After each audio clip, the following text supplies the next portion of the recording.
In this week's episode of Seriously Fun Business TV, I talk about the massive importance of implementation and execution, and also talk about business partnerships.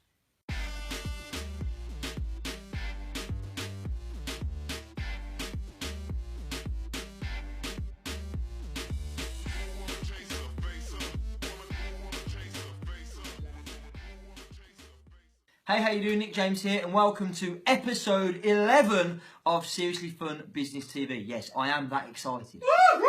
Make some noise. So, in this episode, we've had a really interesting couple of weeks. It's been hectic in the SFB world. We just ran the Bums on Seats boot camp, whatever it was, a week or so ago, and it was epic. Great feedback. One of the best events we've ever run by far. And so, the theme of this week's video is implementation.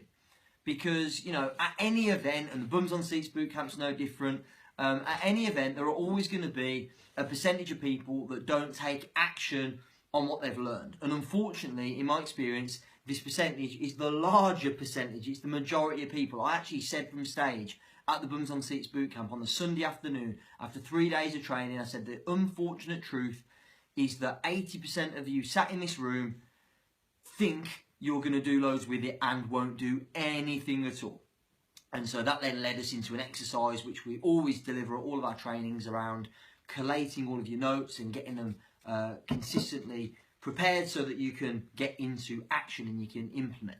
And there's a couple of things that have happened this week that really made me think about this. And one of them, I've got to give a big shout out to James Nicholson from Rocket Marketing Hub, one of our clients, long-term client, friend of ours here at SFB, and has been putting on some pretty great events recently. He's got a little song that the guys like to sing about. Oh, Jimmy, Jimmy, there you go. So, and Jimmy, as he's affectionately known, has done great with his events since he's been working with us earlier this year. He did his first ever Traffic and Lead Gen boot camp, got over 150 people in the room at that event. And the second event that he's doing, coming up on the 3rd to the 5th of June, if you haven't booked on to the Business Owner Success Summit already, you should do. And the second event though, he's had to hustle, he's had to graft, he's had to put in the extra work. And I was speaking to him today, and he's been basically testing and trying out loads of different things and throwing money into Facebook ads. And the reason why James has been successful and will continue to be successful is because of that attitude of implementation, of execution, of hustling, of grafting, of taking action consistently where others won't. And I think that is probably the biggest thing that differentiates the winners versus the also-rans in our industry and in all business, quite frankly. And another example, another client of mine called Manj Weerasekara, who's a good friend as well now. You know, they did their first ever event recently, and Manj has pretty much zero database. By the way, has never run a public event before. He's exclusively coaching and consulting for high-level, high-net-worth individuals. So he hasn't done public events before. You okay there, honey? You all right? Yeah, a little clear of your throat, a little scratchy throat. You sure you don't need to take the day off sick? You're all right? Public shaming. So Manj, anyway, back on track. Bullying in the workplace. Bullying in the workplace. So Manj did his first ever event and doesn't have much of a database, hasn't really got much of an audience per se, you know, or a profile on Facebook or anything like that. And they managed to get 60 odd people in their first ever event. And the only reason they did that was because of hard work and graft. And his partner, Alex Jones, who I've got to give a big shout out to as well. Alex has got an incredible work ethic. That girl was hitting the phones consistently, getting people booked on the event. There's no way in the world they would have got 60 odd people at their first ever event with virtually no audience to go at had she not had that work ethic, had they not had the attitude of execution, of implementation, of putting in the work. You know, often people will go, oh, you know, we'll send out an email and we'll send people to a sales page and we'll see what happens, but it's not that easy. And so, you know, taking the time, the effort, the energy to go the extra mile, in their case, telesales, in James's case, putting a lot of money into Facebook ads, that attitude, these are the people that will get the success. Because, you know, you've probably seen this with your clients. I know we have with ours. We're fortunate that we have an incredibly high success rate for clients that we work with, but it's not 100%. And I'm guessing yours aren't either. And the difference is between the people that get the results and the people that don't is that one thing. It's implementation. It's putting in the hard work. It's putting in the graft. So think to yourself right now. Think to yourself today. Just think, how much hard work? How much graft am I really putting in? And am I leaving anything in the locker, anything in the tank that I could be putting out there every single day? Because if you are leaving things in the locker, then you really should be putting everything you've got into every single day, getting on the phone, doing what's necessary to get the results you want in your business. So that's all the kind of information I've got for today, or little anecdotes I've got for you today. We'll go into Facebook Live now and see if we've got any questions that have come in unrelated to sunglass wearing of the people in the office. We've picked at about 12 viewers. It's dropped off a bit now. There's been a lot of love.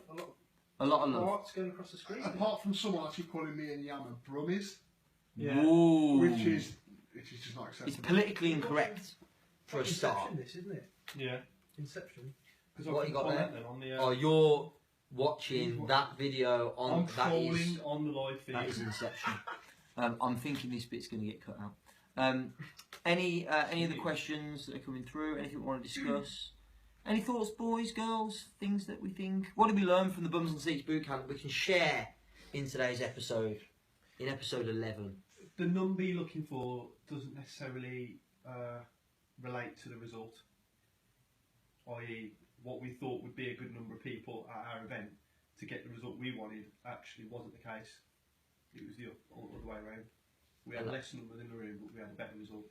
Yeah, interesting. So, yeah, we'll elaborate on that a little bit. So, for those of you that were at the Bums on Seats bootcamp or at the previous one, or any events that we've done in the past, this last event was great. It was our most successful in the first year of SFB. It was the most successful event we've ever had. It interestingly didn't have as many people in the room as the previous event had. So less people still equated to more sales, more revenue for us from the event. Interestingly, we didn't sell hard at all. In fact, I didn't make a proper pitch, as it were, for our private clients, mainly because we were almost at capacity, so couldn't take many on. We mentioned it a couple of times gently from stage. We had more interest in people becoming private clients than we've ever had at an event before, which I think is interesting and something that people can take note of. If you're not, by the way, some people are exceptional at selling from stage and pitching from stage. If that's you, great, go for it and do it. But if it's not your primary skill set, then I wouldn't try and force it and do something that you're not comfortable with. So for me personally, you know, I can sell from stage, I can pitch from stage, but it's probably not my strongest skill set in my locker or in my toolbox, as it were. So at this event, we didn't really have capacity to take on a load of new private clients since we were nearly full anyway. And so we just did a very short, very gentle kind of, if you're interested. We didn't even tell them how much it costs or what they got for the money. We just went, if you're interested, go and speak to one of the lads. And we got more interest doing it that way than we had done before when we did a formal pitch, which is just interesting, I suppose. Any other questions? Got a question from Mike Melvin. Yes, Mike. What do you got? How to deal with partners who don't put the effort in? I'm assuming he's referring to business partners. Could be joint venture partners. Could be joint venture partners, could be business partners. I'll answer it both Partners ways. in love and life. Yeah, partners in love and life as well. I'm not going to answer that. I'm definitely not going to touch that topic. How do you? What was the question again? How do you deal with partners that aren't putting in the work? Yes. Yeah. Yeah. Okay. So if it's business partners that aren't putting in the work, this might sound like I'm being flippant. If it's business partners that aren't putting in the work, for me, it's like a 3 strikes and you're out rule. Obviously, the first time, you're going to have a little word about it and say, hey, I'm not really sure this is working for me and here's why. Interestingly, in the business partnership, Mike, what I've observed in the past, and I was very fortunate in the kind of only business partnership I've ever been in, it was very evenly balanced, and I always felt that Dan and I had a good, we both brought different things to the table, we both put in equal amounts of work and effort, albeit we had different skill sets, so I thought that was a good fit. It was always a very good partnership, good relationship. However, what I've observed from the outside, when I've seen business partnerships go bad, it's been because that one person feels that they're doing more than the other. Now, interestingly, in the partnerships that I've seen go bad, normally both partners think they're doing more than the other. And that's where the problem lies. Like, if it is genuinely the case that one's doing more than the other and they both agree on that, then you can adjust the partnership, the shareholding or whatever accordingly. But when you've got both partners that both think they're doing more than the other one, it's over. You might as well just call it a day there and then. But, if you do think that you're out pulling, what am I trying to say? You're outperforming or pulling more weight than your business partner, then my suggestion would be to have a kind of, in your mind, a 3 strikes and you're out. So first time you're going to have a nice gentle conversation about it, just say, hey, what I've noticed is this, is something going on for you that we need to talk about, because I don't think you're performing at the best you can. Second time you have that conversation, it's going to be a little bit more firm, let's say. And then, you know, if nothing changes, then I think you've got to seriously question whether or not that's the right business partnership for you. Same thing goes for joint venture partners, really. I suppose, you know, it is, you know, it's, in my experience, always going to be challenging to get joint venture partners to support you and support your business. We've got a joint venture secrets course that explains exactly how to do this and get them on side, get them to want to do it for you. But it's a relationship management issue. I would suspect if you're not getting the partners to promote and support your promotion that you want, it's probably because there isn't enough of a depth of relationship. It's nothing else.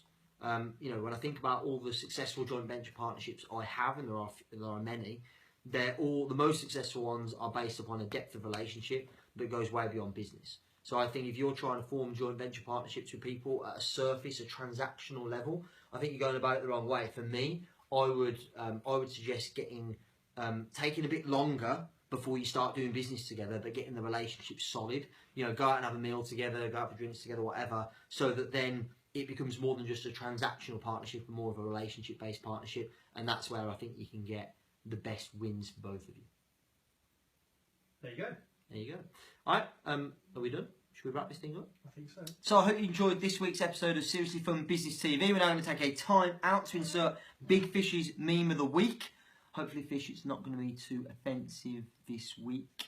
He's shaking his head, so it's probably going to be more offensive, probably. Introducing Big Fish's meme of the week.